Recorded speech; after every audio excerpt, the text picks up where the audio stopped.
नमस्कार। देश की सबसे बड़ी आज घटना बात करनी है और वो भी हम लोगों को बात करना है पंजाब, गुजरात और राजस्थान की।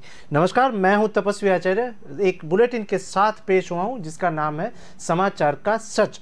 तो मित्रों, आज मुझे जो बात करनी है वो देश का युवा धन किस ओर जा रहा है उससे स्टार्ट करना है मुझे। न्यूज़ बुलेटिन सबसे बड़ी बात करनी है। एक दैनिक भास्कर ने जो न्यूज़ दिया हुआ है उसके बारे में बात करनी है, क्योंकि देश को चौंकाने वाला किस्सा एक दिया है दैनिक भास्कर ने। तो सबसे पहले बात करते हैं राजस्थान, पंजाब और गुजरात की बात करें तो देश का युवा धन बर्बाद हो रहा है ड्रग्स, दारू और नशे की लत में। जिसने दैनिक जागरण ने एक डिटेल जो दी है और दैनिक भास्कर ने एक डिटेल दी है वो यहाँ पर मैं सबसे पहले बोलूँगा और समझने की कोशिश करिएंगे। तो सबसे पहले बात करेंगे दैनिक भास्कर ने जो डिटेल दी है पंजाब की, वो यहाँ पर बात करूँ तो डिटेल कुछ ऐसी है कि वहाँ पर पंजाब हरियाणा का एक किस्सा सामने आया हुआ है। उसमें सबसे ज़्यादा जो किस्सा जो सामने आया हुआ है वो लड़कियों का और ड्रग्स का मामला जो सामने आया हुआ है वो पंजाब में है और साथ ही साथ हरियाणा में है। लड़कियों में ड्रग्स की ऐसी लत लग गई कि शरीर बेचने को मजबूर हो गई लड़कियां, ऐसा उन लोगों ने हेडिंग दिया हुआ है। दैनिक भास्कर ने पोर्टल के ऊपर एक स्टोरी दी है जो देश को सबसे बड़ा चौंकाने वाली एक सबसे बड़ी न्यूज़ मानी जाती है। उसमें डिटेल कुछ ऐसी लिखी है दैनिक भास्कर ने कि लड़कियों में ड्रग्स की ऐसी लत की शरीर बेचने की नौबत आ गई।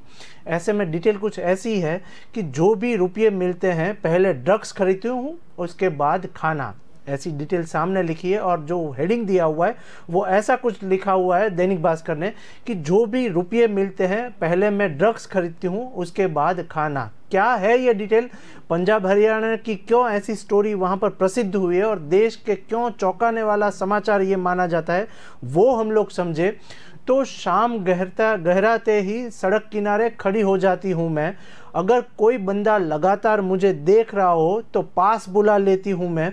जाते हुए वो जो पैसा देता है उससे 2 दिन का ड्रग्स मुझे में मिल जाता है और कुछ पैसे बचते हैं तो उनसे मैं खाना खरीदती हूँ। ऐसी एक स्टोरी बोल रही है एक लड़की जो पंजाब की रहवासी है, हरियाणा की रहवासी है।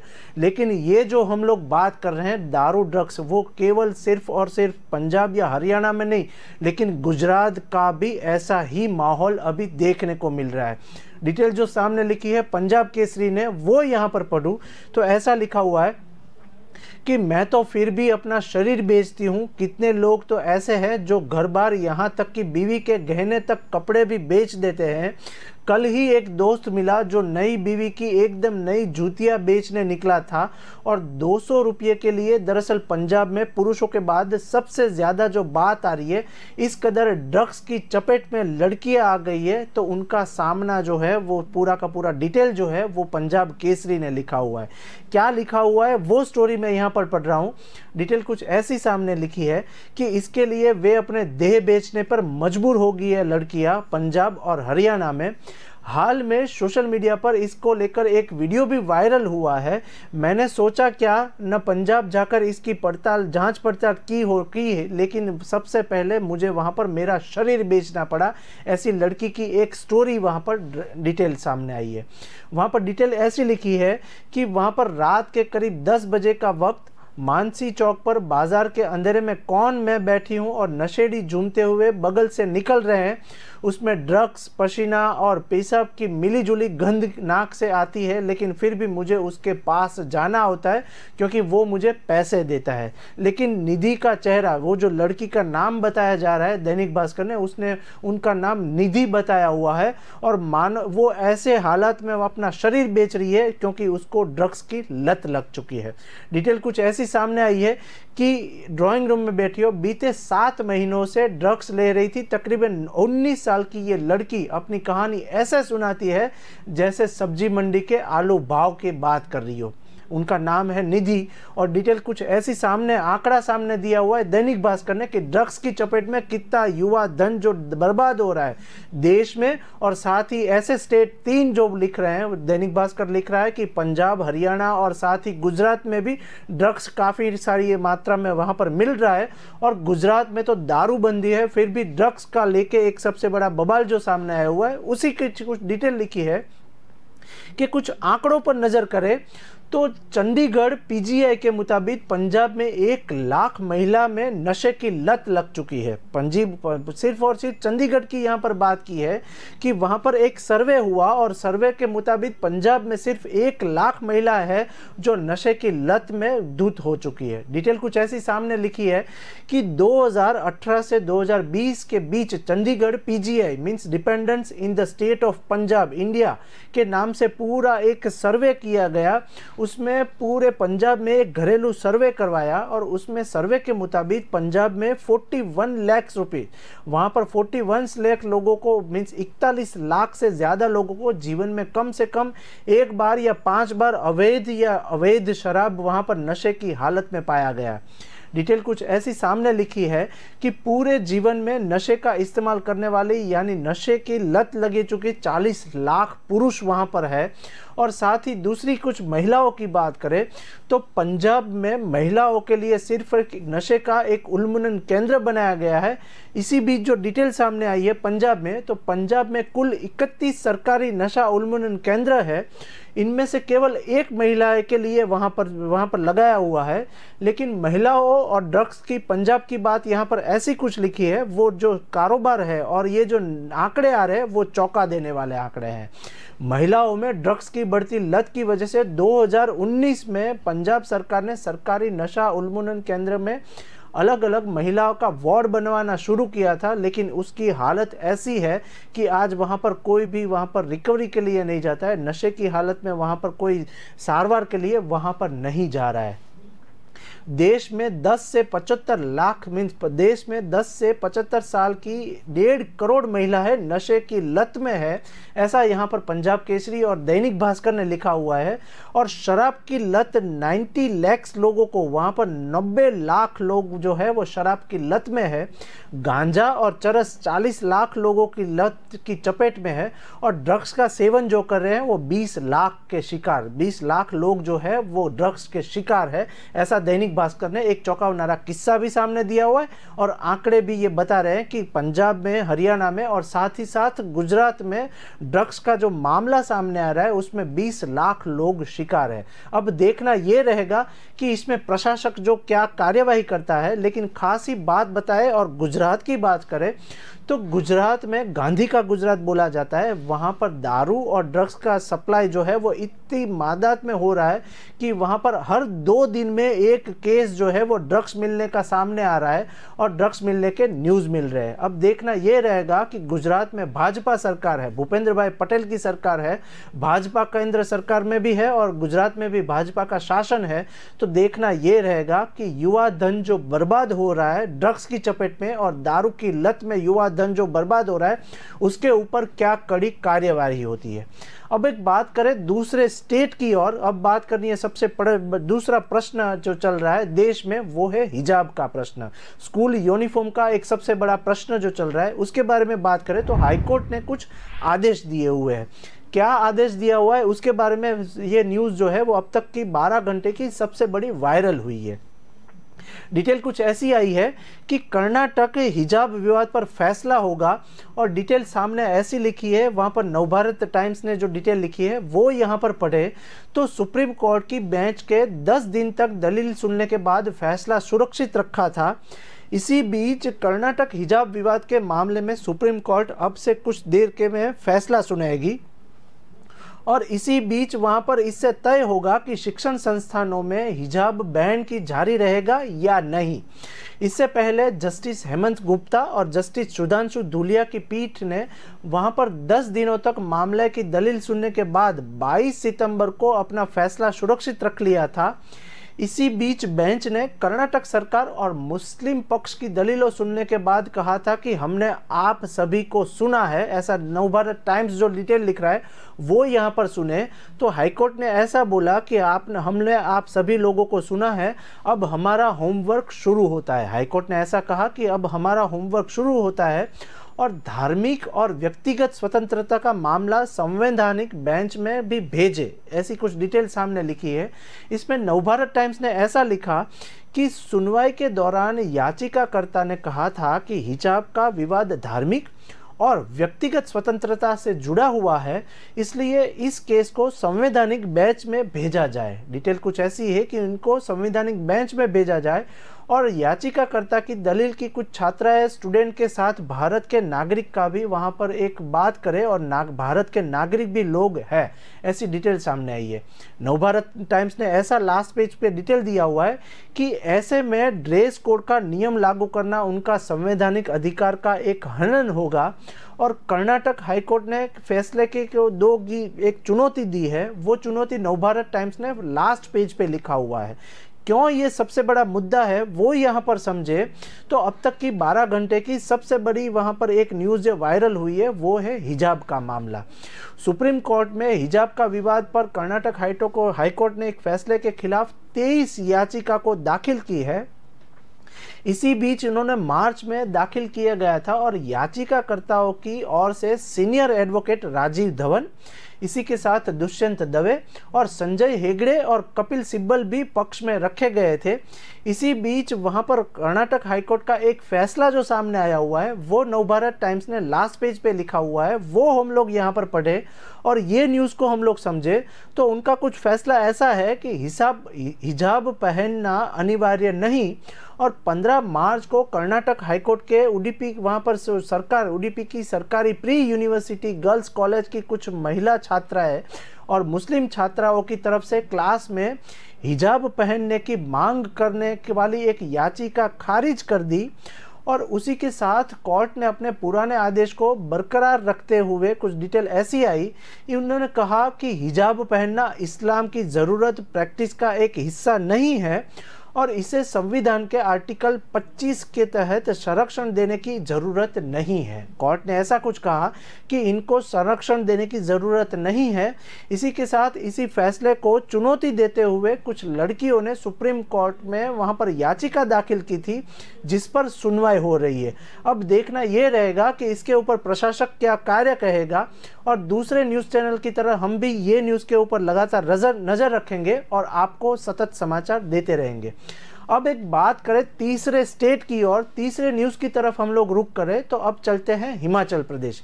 हिमाचल प्रदेश से भी एक सबसे बड़े न्यूज़ जो वायरल हुए हैं और इसी में डीएनए न्यूज़पेपर ने क्या लिखा हुआ है वो हम लोग यहाँ पर समझे तो इसमें देश को एक सबसे बड़ी एक चौथी वंदे भारत एक्सप्रेस ट्रेन मिली है। क्या है इसका मामला और क्यों ये न्यूज़ वायरल हुई है वो हम लोग समझे तो हिमाचल को और देश को मिली चौथी वंदे भारत एक्सप्रेस और पीएम नरेंद्र मोदी, प्रधान सेवक नरेंद्र मोदी ने वहां पर ऊना में दिखाई हरी झंडी और प्रधान सेवक नरेंद्र मोदी आज हिमाचल प्रदेश के दौरे पर है और उन्होंने ऊना जिले में देश की चौथी वंदे भारत एक्सप्रेस ट्रेन को हरी झंडी दिखाकर रवाना किया। क्यों वहां पर गए उसकी डिटेल समझे और डीएनए न्यूज़पेपर ने ये न्यूज़ को फ्रंट पेज के ऊपर लिया हुआ है। ये न्यूज़ को हम लोग समझे तो प्रधान सेवक नरेंद्र मोदी इसके अलावा यहाँ पर विकास की कई सारी परियोजना का एक उद्घाटन भी करने वाले हैं और कई मुद्दों के लिए वहाँ पर प्रशासक से मिलने भी वाले हैं। डिटेल कुछ ऐसी सामने आई है कि पीएम नरेंद्र मोदी इसके अलावा यहाँ की कई सारी परियोजना का एक उद्घाटन समारोह में भी शामिल हुए हैं। इसी बीच पीएम मोदी भारतीय सूचना प्रौद्योगिकी संस्थान की ऊना राष्ट्र को एक समर्पित किया और साथ ही जिले में बल्क ड्रग पार्क की आधारशिला भी वहां पर रखी गई। नरेंद्र मोदी ने चंबा में एक सार्वजनिक समारोह में 2 पन बिजली परियोजनाओं की आधारशिला रखी और उसी के साथ हिमाचल प्रदेश में प्रधानमंत्री ग्राम सड़क योजना के तीसरे चरण का शुभारंभ भी करवाया। डिटेल जो नवभारत टाइम्स ने और डीएनए न्यूज़पेपर ने लिखा हुआ है उसमें कुछ ऐसा लिखा कि पीएम मोदी ने ऊना के वहां पर इंदौर रेलवे स्टेशन के नई दिल्ली से आने वाली वंदे भारत एक्सप्रेस ट्रेन को हरी झंडी वहां पर दिखाई और इसी बीच पिछले महीने में मोदी ने गुजरात में भी तीसरी वंदे भारत एक्सप्रेस ट्रेन की शुरुआत की थी। यह ट्रेन गांधीनगर से मुंबई के बीच चलती है और नई वंदे भारत ट्रेन पहले की तुलना में एक उन्नत संस्करण है, ऐसा उन्होंने वहां पर समारंभ में बोला। और बहुत हल्की है और कम अवधि में उच्च गति तक वहां पर पहुंचने में सक्षम है, ऐसा उन्होंने उद्बोधन में बोला। इसी के साथ दूसरी डिटेल दी, वो कुछ ऐसी दी कि यह महज 22 सेकंड में 100 किलोमीटर प्रति घंटे से की रफ्तार पकड़ती है और ये ट्रेन पंजाब में किरतपुर साहिब और आनंदपुर साहिब और ज्वाला देवी एवं माता चिंतामणि के साथ तीर्थ को वहां पर जुड़ेगी और 5 घंटे में वहां पर ऊना से दिल्ली तक का सफर तय करेगी। डिटेल जो ट्रेन की दी है इसमें महज 5 घंटे में ऊना से दिल्ली तक का सफर पूरा किया जा सकेगा। इसी बीच वंदे भारत के शुरू होने से पंजाब, हरियाणा, हिमाचल प्रदेश के साथ साथ केंद्र शासित प्रदेश चंडीगढ़ के वहां पर निवासियों को भी काफ़ी फायदा होने वाला है। वंदे भारत एक्सप्रेस सप्ताह में 6 दिन सुबह 5:30 बजे दिल्ली से रवाना होगी और 10:34 को वहां पर ऊना पहुंचेगी। डिटेल जो सामने वो वंदे भारत एक्सप्रेस की दी है वो कुछ ऐसी है कि इसके आगे 11:05 तक इंदौर वहां पर पहुंचेगी और बुधवार को यह ट्रेन नहीं चल सकेगी। डिटेल कुछ ऐसी है कि बुधवार को ये ट्रेन चालू नहीं होगी, तो इससे काफ़ी लोगों को भी लाभ होगा और जो वहां पर यात्रा प्रवासन निगम है उसको भी काफ़ी इजाफा होगा।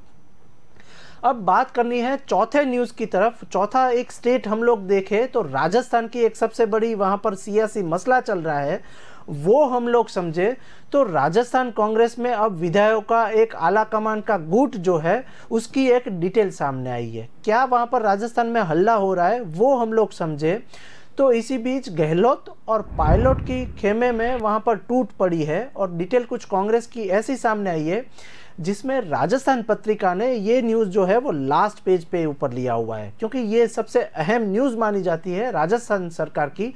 और वहाँ पर गहलोत सीएम जो है उनकी डिटेल जो सामने राजस्थान पत्रिका ने लिखी है वो हम लोग यहाँ पर पढ़े तो राजस्थान में 25 सितंबर को हुई सियासी संकट के बाद पायलट और गहलोत गुट के वहाँ पर बीच एक खींचतानी अभी बनी हुई है और वहीं राज्य में नेतृत्व बदलने की अटकलों पर आला कमान अभी तक कोई फैसला नहीं कर पाया है। इसी बीच राजस्थान पत्रिका ने ऐसा लिखा हुआ है कि आला कमान के किसी फैसले पर पहुंचने से पहले दोनों गुटों को विधायकों को सुनना चाहती है। तो इसी बीच आला कमान ने अभी राजस्थान का सियासी मसला हल करने में कोई भी शामिल नहीं हुआ है, जिसके बीच सीएम अभी गहलोत जो है, गहलोत सीएम है राजस्थान के, वो अभी वहाँ पर राजस्थान की कमान संभाले हुए हैं। वहाँ पर जो राजस्थान पत्रिका ने डिटेल ऐसी लिखी है कि इसी कड़ी में सियासी घटनाक्रम के बाद आला कमान की ओर से विधायकों की राय जानने के लिए एक इंटरनल फीडबैक लिया गया था। वो जो फीडबैक आया हुआ है, अब मीडिया रिपोर्ट से पता चला है कि इस फीडबैक के बाद वहां पर राजस्थान कांग्रेस में 3 गुट सामने आ गए हैं। 3 गुट जो है वो सामने आ गए और बताया गया है कि कांग्रेस के 107 विधायकों में से वहां पर जिनसे संपर्क किया गया उनमें से 60 विधायक ऐसे हैं जो किसी भी गुट में शामिल नहीं होना चाहते हैं। डिटेल कुछ ऐसी सामने आई है और इन विधायकों ने वहां पर आला कमान में आस्था दिखाई है। और बता दें कि इन विधायकों का कहना ऐसा है कि उनकी आस्था किसी चेहरे में नहीं होकर संगठन में है। राजस्थान की सबसे बड़ी जो प्रश्न वहां पर समा आया है वो कुछ ऐसा है कि बता दें कि इन विधायकों का कहना है कि उनकी आस्था किसी चेहरे से होकर संगठन में है। और जानकारी ऐसी कुछ मिली है कि वहां पर गहलोत गुट ने विधायकों की एक लिस्ट तैयार की है जिसमें 4 निर्दलीय समेत 72 विधायक बताया जा रहा है। 4 जिसमें निर्दलीय विधायक है और 72 विधायक उसमें बताए जा रहे हैं। इसी बीच गहलोत गुट की ओर से वहां पर दावा ऐसा है कि किसी भी हालत में यह विधायक गहलोत के साथ ही रहेंगे। और मालूम हो कि इस बीते दिन हुए में सियासी घटनाक्रम ऐसा कुछ आया कि इसके दौरान गहलोत गुट के 92 विधायकों को इस्तीफा देने का दावा किया था। वहां पर डिटेल कुछ ऐसी सामने आई कि आला कमान में बड़ी विधायकों की आस्था। और इसी बीच बता दें कि सियासी घटनाक्रम के बाद राज्य में सीएम बदलने की अटकलें तेज हो गई, जिसके बाद आला कमान के विधायकों ना मन जो है वो अभी टटोलना यहाँ पर जहाँ पता ऐसा कुछ चला है कि राजस्थान पत्रिका ने एक पूरा का पूरा सर्वे वहाँ पर किया हुआ है। क्या डिटेल सामने आई है वो राजस्थान पत्रिका का न्यूज़ हम लोग समझे तो अधिकांश विधायकों ने मूड बदल लिया है अभी। और उदाहरण के तौर पर राजेंद्र सिंह गुड्डा जो एक समय में गहलोत गुट के माने जाते थे, हाल के दोनों में वहाँ पर खुलकर पायलट की एक पैरवी कर रही है। और इसी बीच वहाँ पर गहलोत सरकार में मंत्री खाचरियावास की हाल में पायलट से मुलाकात काफ़ी चर्चे में आई है। उनका फोटोग्राफ्स भी काफ़ी सोशल मीडिया पे वायरल हुआ है। इसी बीच इसके अलावा कांग्रेस विधायक दिव्या मदेराणा की काफ़ी समय से आलाकमान के साथ खड़े होने का एक दावा करती आई है। इसमें अलावा वहाँ पर एक दूसरे विधायक जो है, बाकी के विधायकों का एक धड़ा जो है वो ऐसा भी है जिसने पूरे घटनाक्रम से दूरी बनाकर रखी हुई है। अब देखना ये रहेगा कि राजस्थान के सीएम अशोक गहलोत जो है वो क्या कड़े नियम अपनाते हैं। और इसी के बीच शशि थरूर जो है वो 2 दिन से गुजरात के दौरे पर है। राजस्थान की खास बात ऐसी है कि राजस्थान कांग्रेस के नेताओं का कहना ऐसा है कि 2023 के चुनाव को देखते हुए विधायकों ने अब आलाकमान के साथ जाने का मन अभी बना लिया है। अब देखना ये रहेगा कि राहुल गांधी और साथ ही में बाकी के गांधी परिवार है वो क्या फैसले लेते हैं। तो बात करेंगे अब दूसरे स्टेट की ओर चले हैं और दूसरे न्यूज़ की ओर चले तो एक बात करनी है गुजरात में। गुजरात में भी कांग्रेस, आप और भाजपा सरकार जो है वो आमने सामने आ गई है। और ख़ास बात करें गुजरात की तो गुजरात में भी अभी इलेक्शन का माहौल जो है वो तेज़ पकड़ रहा है। डिटेल कुछ ऐसी सामने आई है जिसमें गुजरात समाचार ने एक डिटेल लिखी है और वो भी लास्ट पेज के ऊपर एक न्यूज़ दी है। क्या है वहाँ पर वो डिटेल, और उनने आम आदमी पार्टी का एक स्टेटमेंट सामने लिखा हुआ है गुजरात समाचार ने, वो मैं यहाँ पर पढ़ूँ और समाचार को समझने का प्रयत्न करें। तो इसी बीच गुजरात में आपकी गाड़ी सही जा रही थी, उसमें बस केजरीवाल से हुई एक गलती, ऐसा वहाँ पर गुजरात समाचार, संदेश और दिव्य भास्कर ने एक स्टेटमेंट लिखा हुआ है। केजरीवाल से क्या गलती हुई वो यहाँ पर न्यूज़ पोर्टल की बात सुने और पढ़े तो डिटेल कुछ ऐसी आई कि गुजरात में आम आदमी पार्टी की गाड़ी सही तरीके से जा रही थी। इसी बीच केजरीवाल से एक गलती हुई और गेम फिर से पीएम मोदी के हाथ में चली गई, ऐसा उन लोगों ने हेडिंग दिया हुआ है गुजरात न्यूज़ पोर्टल ने। और जो पीएम मोदी जो आए थे उसमें उसके हाथ में गुजरात की बागडोर जो है वो चली गई, ऐसा वो लिख रहे हैं। क्यों ऐसा लिखा हुआ है वो डिटेल यहाँ पर समझे। तो आम आदमी पार्टी के सर्वे सर्वा अरविंद केजरीवाल आईआईटी ग्रेजुएट है और उसी के साथ जब कोई विद्यार्थी देश का इसका सबसे बड़ा कठिन इम्तिहान में बैठने जाता है तो उसके माँ बाप और गुरु एक ही बात समझाते हैं कि बेटा जितना पढ़ लिया बहुत है, अपने आप पर भरोसा रखना कि और सिल वहाँ पर जो बीटेक्स मत करना, कोई भी गलती मत करना और मिस्टेक वहाँ पर नहीं हो ऐसा ध्यान रखना और वहाँ पर नेगेटिव मार्केटिंग से बचना। लेकिन ऐसी यहाँ पर मिस्टेक जो है वो अरविंद केजरीवाल ने की है। वड़ा प्रधान नरेंद्र मोदी के नेतृत्व को ललकारने वाली वह गलती जो है वो कांग्रेस करती रही, अब केजरीवाल ने भी यही गलती दोहराई है। केजरीवाल की बात सुने तो केजरीवाल जिससे अब तक बचते रहे उसमें गुजरात विधानसभा चुनाव की तैयारी शुरू हुई है कि वहाँ पर नेगेटिव मार्केटिंग करने वाले सवाल पकड़ने लग गए हैं आम आदमी पार्टी।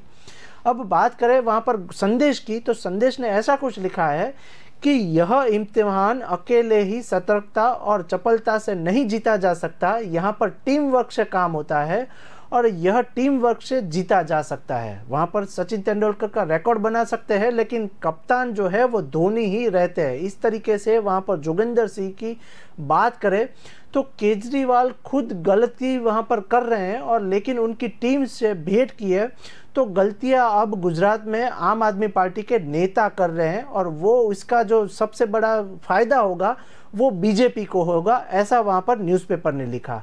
डिटेल कुछ ऐसी सामने लिखी है कि वहाँ पर आम आदमी सरकार का इटालिया जो उनके नेता है, इटालिया को केजरीवाल जो कर रहे हैं वो कुछ ऐसा बोल रहे हैं कि वो देखा सुना भी समझ नहीं आ रहा और इसीलिए दिल्ली से पंजाब तो नज़दीक है, इसी बीच गुजरात अभी बहुत ही दूर है, ऐसा वहाँ पर न्यूज़पेपर ने लिखा हुआ है कि गुजरात में अभी वहाँ पर आम आदमी की सरकार नहीं बन सकती, ऐसा न्यूज़पेपर का मानना है।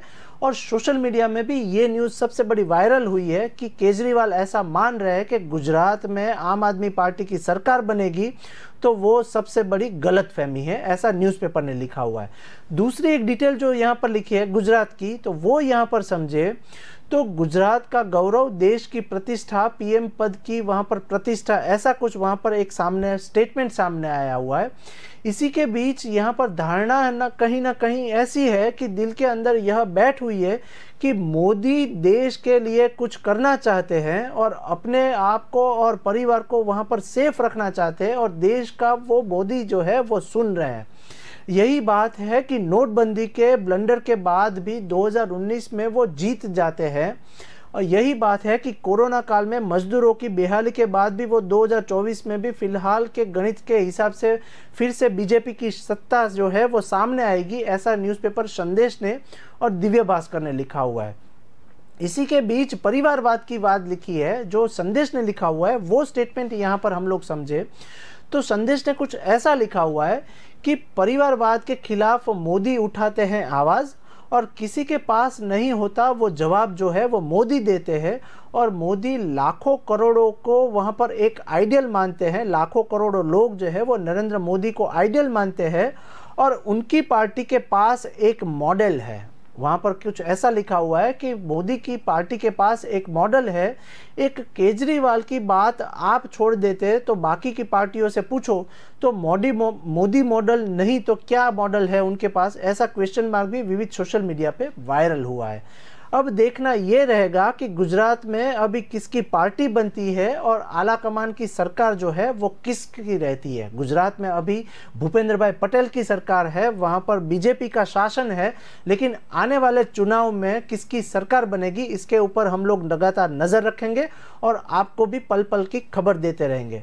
इसी बीच एक महाराष्ट्र की बात करनी है, नए न्यूज़ की तरफ जाए और महाराष्ट्र स्टेट में अभी क्या सियासी मसला चल रहा है और कहां पर कौन सी पार्टी क्या कर रही है वो हम लोग समझे।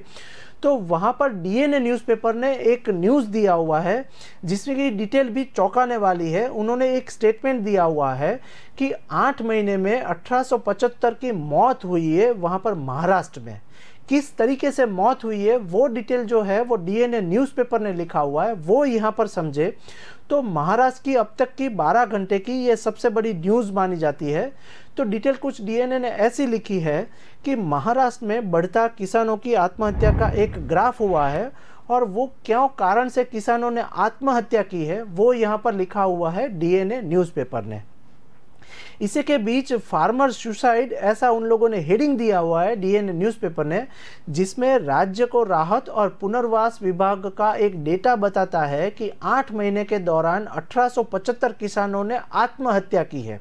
आपको बता दें कि महाराष्ट्र में भी अभी भाजपा का शासन चल रहा है, एकनाथ शिंदे उनके सीएम है, तो महाराष्ट्र में भी कई सारे किसानों की मौत हुई है, जिसमें डीएनए न्यूज़पेपर ने एक आंकड़ा दिया हुआ है कि 8 महीने के दौरान 1875 किसानों ने आत्महत्या की है, जबकि 2021 में इस दौरान कर्ज में दबे 1605 किसानों ने वहां पर सुसाइड किया हुआ है। जो बात कर रहे हैं हम लोग महाराष्ट्र की कर रहे हैं, और महाराष्ट्र में डीएनए न्यूज़पेपर ने ऐसा लिखा हुआ है कि महाराष्ट्र में किसानों की आत्महत्या सबसे ज़्यादा हुई है। अब देखना ये रहेगा कि महाराष्ट्र में क्यों किसान आत्महत्या कर रहे हैं और इसके ऊपर वहाँ पर भाजपा सरकार जो है वो क्या नीति की वहाँ पर डिटेल सामने लाते हैं। इसी के बीच हम लोग ने ये दिया समाचार का सच, जो देश में सबसे बड़ी घटना होती है, देश में सबसे बड़े न्यूज़ होते हैं, वो यहाँ पर हम लोग आकलन करके आपको दिखाते हैं समाचार का सच। नमस्कार।